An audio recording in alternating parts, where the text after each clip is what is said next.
to legally purchase marijuana in their home states.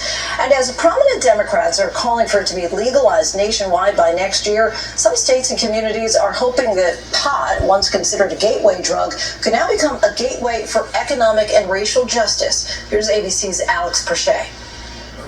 This is Linda Green's bread and butter, Anacostia Organics. It's an idea born over dinner. With some close girlfriends one night, someone mentioned that DC had legalized cannabis. And we all looked at each other because we're all in the same age group and products of the 60s and said, we should go in that business.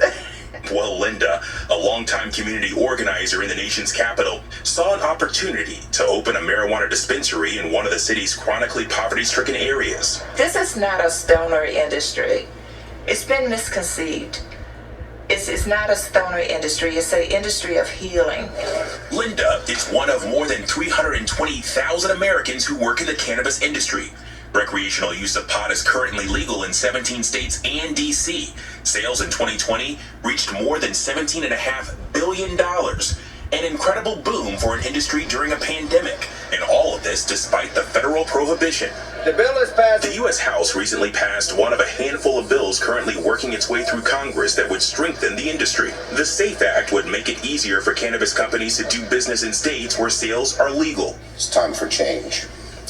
I believe the time has come to end the federal prohibition on marijuana in this country. Senate Majority Leader Chuck Schumer, speaking on 420, said the time is right for action on legalization. Not only to end the federal prohibition on marijuana, but to ensure restorative justice, protect public health, and implement responsible taxes and regulations.